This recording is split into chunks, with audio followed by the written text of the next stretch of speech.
hear many people talk about ending AIDS. How do you react to that? Well, I think, certainly it's something that we should very much strive for, and it's not going to be easy, as everyone keeps reminding us, but certainly it's achievable. I think we've learned so much in the last decade of the tools that we need and what's going to be possible. So yes, definitely. As an infectious disease physician, I think it's very achievable. It's going to take a lot of effort. What are the obstacles as you see it?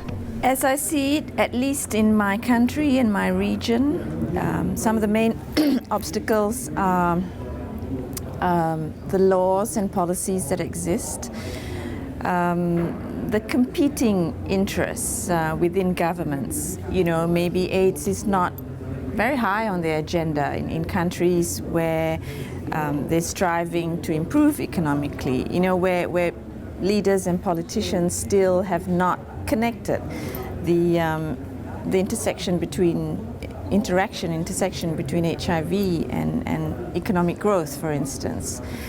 In developing countries, the limited human resource in particular and skills that's needed to really move this forward. I think in my mind those are the three major obstacles. In science right now, what's going on in the AIDS science? I think there's a lot going on. There's certainly lots of excitement in terms of looking for cure. Less than 5 years ago, it was inconceivable to be talking about cure, and now,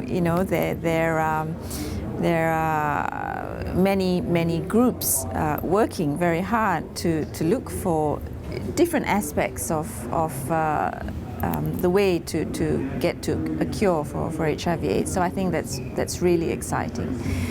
And we continue to find new ways to treat better, for instance. I mean, I trained in the days when there were no pills, and now you can treat for less than 2 pills a day. So, but we do still face long-term side effects, for instance, and so the research cannot stop because there are many things still left to be done. As a scientist, what is it you most of all like to see happening in the coming years?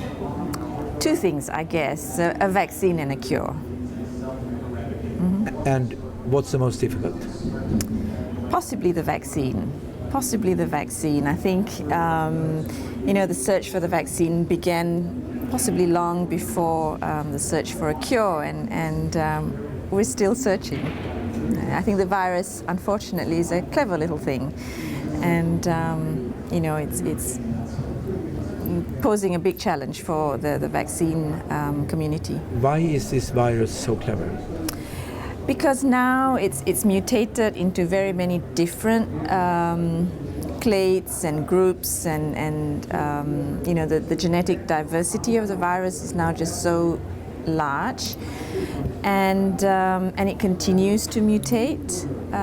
So I think that's probably one of the biggest challenges for the vaccine. You are a scientist. Is it important for scientists to be involved in the fight against human rights violations? Obviously, and I think we can't, and we've heard it many times during this conference and previous conferences. The fight against AIDS, even with the best vaccine or the best treatment available, is not going to succeed without the respect for human rights, without people listening to the voices of those most at risk. Because even now, we have the tools to do many things, to prevent HIV amongst people who use drugs, to prevent HIV amongst sex workers and so forth. But because their human rights have not been respected, we are not doing as much as we could. What is your message at this conference? My message at this conference is to bring back the excitement about the possibility of ending AIDS to the people at home. As Senator Hillary Clinton said this morning, she was preaching to the converted, so that our challenge is, and our obligation is, I guess, to bring it back to the people at home who may not be as involved or who may not even know that there is such a thing as living with HIV 50 years after you've been diagnosed, who still think that HIV is a death sentence. The DC declaration, can you comment on the importance of that?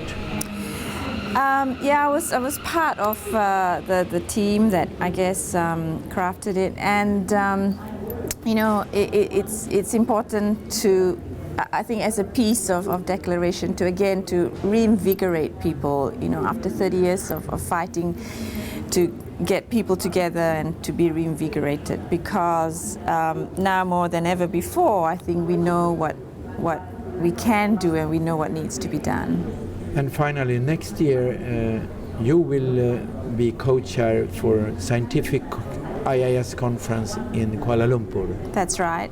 I'm most honored to have been, for Kuala Lumpur to have been selected to host this conference, and for me personally to be hosting it with, of course, Nobel laureate Francois Barré-Senoussi. We hope to put together a very good scientific program to draw people, particularly from the region, who may not be able to come to DC because of the distance and the cost. Science and research in my region is obviously not as advanced as it is here in North America, and I think it's a real opportunity for us to connect researchers from the north with researchers from the south, to build capacity, to do collaboration, to find ways in which we can together end AIDS in the north and the south. Are you optimistic? I think I've been born with an extra optimistic gene, more than other people. I always see the glass as half full than half empty, so I'm optimistic all the time.